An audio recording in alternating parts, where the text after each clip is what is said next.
this is Mama Geraldine's Everyday's Vlog.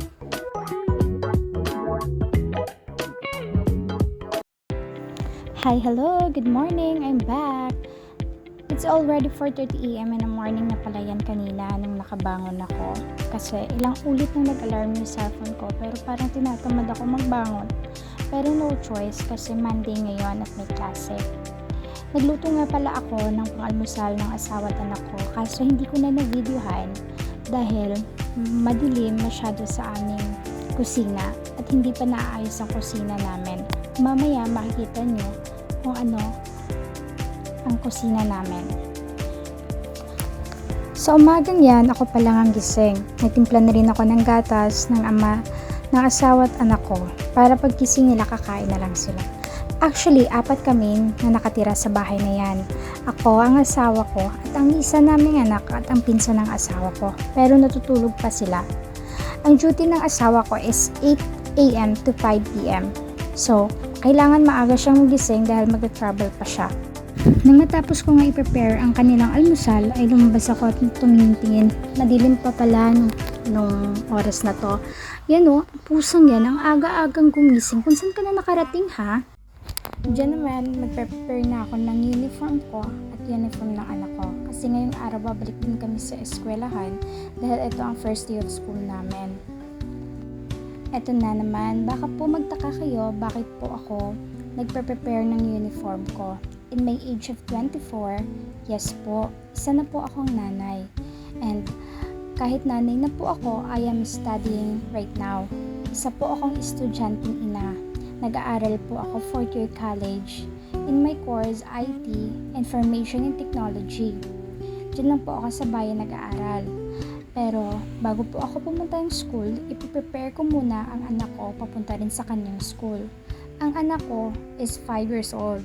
Nag-aaral siya kinder. Dito lang sa amin, idadaan ko lang siya sa kanilang paaralan para hindi na mahirap. Tapos mamaya naman ay susunduin na siya ng kanyang lola na nanay ng asawa ko. Alam ko maraming nakaka-relate sa akin. Kasi ano ba naman na maging full-time mom ka tapos estudyante ka pa? Na estudyante din ang mismong anak mo. Alam mo mahirap, galing ka sa school, pag uwi mo maglalaba ka pa dahil marami kang responsibilidad na dapat gawin. Responsibilidad ng isang ina na hindi dapat pabayaan. Alam mo, everyday, ganyan ang ginagawa ko. Pero last week kasi wala pa kaming klase. And this Monday, August 12, ito yung start ng klase namin. Pero actually, pupunta lang ako ng school para malaman ang schedule namin kasi wala pa kaming schedule. 4th year na kasi ako ngayong school year. Gagraduate na ako. Sandali na lang at makakatapos na ako ng college. While I'm preparing the things of my son, tinitingnan ko ang bag niya kung kumpleto ba ang lahat ng gamit niya kasi routine ko yan araw-araw. Dahil ayaw kong dumating siya sa school na wala siyang gagamitin at manghiram sa iba, diba? Responsibilidad nating mga magulang na panatilihing okay at maganda ang gamit ng anak bago sa school. Alam niyo ba na maaga pa akong nagising para lang i-prepare ang pangangailangan nila? Ang asawa ko ay nagtatrabaho din, kaya kailangan maaga din siyang gumising at kumilos-kilos para umalis siya ng maaga. At dito nga ay planansya ko na ang aming mga uniform. Mamadali na ako dyan kasi 6 na yan ng umaga. Kailangan ko nang matapos agad ang mga pinaplansya ko. Hindi ko nga pala yan naplansya kagabi kasi marami akong ginagawa. Hindi ko na nga pala kanina na videohan ang pag-alis namin galing sa bahay papunta sa school ng anak ko. Alam niyo ba kung bakit? Ang dami-dami kong dala. Nagdala kasi ako ng bond paper para sa school niya. Hi, welcome sa school namin. O ayan, may aso pang mag-aaral na. First day of school. Ang dami ng estudyante dito sa school namin nung pagdating ko. Naisip ko lang, dati nagsisimula pa lang akong mag-aral dito. Ngayon, graduating na ako. Ayan, nag-i-emote na may effort pa eh. Yan, ang daming estudyante no. O, yan, maagang mga chismosa yan. Fast forward na nga tayo at nandito na ako sa school ng anak ko kasi 11 yung uwian nila. Pauwi na nga kami niyan at nagsaspray pa nga siya ng candy na binili nasa tindahan. Tingnan nyo, magpapa-video daw siya kasi nagbablog ako.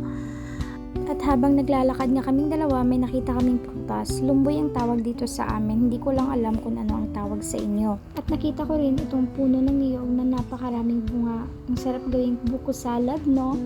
Ito ang daanan pauwi sa amin.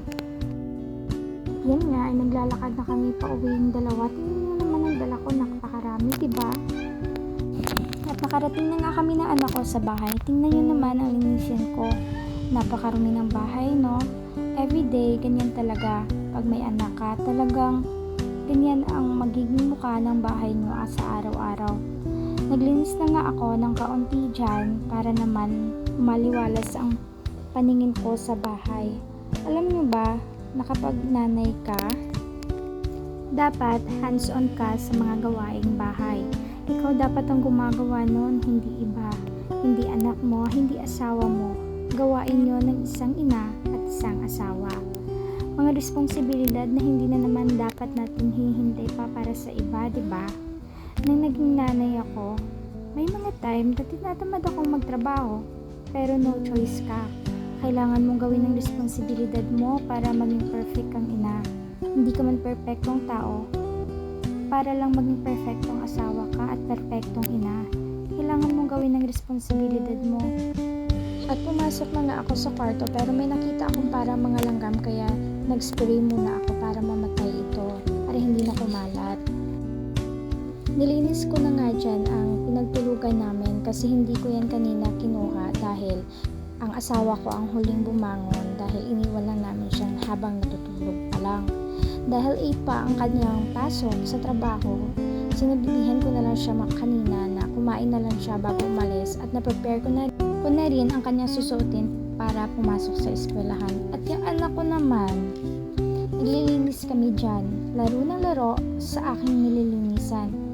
Alam nyo ba, yung anak ko, madaldal yan. Kaso, minsan, hindi naman maganda ang pagiging madaldal ng bata, di ba? Hindi na magaganda ang lumalabas sa mga bibig nila. Kaya naglinis na lang ako dyan. Hands-on ako sa asawa ko. Everyday na may pasok siya, talagang susuotin niya na ng mga damit niya dahil piniprepare ko na. At eto namang video na to, Diyos mio, hindi ko alam na na-open ko pala ang camera ko nang lumabas ako at naiwan itong makulit na batang ito sa kwarto. Yan o, nag-hi-hi pa, may pa-wave-wave pa siyang nalalaman. Naka-Diyos ko po. At yan, lumapit pa talaga sa camera, nag-spray pa talaga ng kanyang laruan. Ako, hindi ko talaga alam na naiwan ko pala itong camera ko na nakabukas. Ayan, nagpakit pa talaga siya. Itong batang to, nung pumasok ako dyan, nahuli ko talaga siya na nakatingin talaga siya sa camera. Oh my God, tumawa lang ako kasi hindi ko talaga alam na naka-open pala itong camera na to while na nasa labas ako, may pagsukli-suklay pa talaga siyang nalalaman sa buhok niya. So, nung pumasok ako, nung nagsusuklay siya, hindi ko alam na open yung camera. Akala ko, ginagawa niya lang mirror yung cellphone ko. Yun pala naka-open. Hindi ko talaga alam na in-open ko pala siya. Oh my God, tingnan niyo yung mukhang yan. Hindi ko talaga siya maintindihan. Nakalimutan ko talaga na wala sa isip ko na open pala yung kamerang yan. Kaya yan, nagpakit. Ang batang makulit, talagang nag-i-enjoy talaga siya. Nakuna ng video ang sarili niya. Ayan, kumakanta pa yan. And that's all for today's video. Thank you for watching.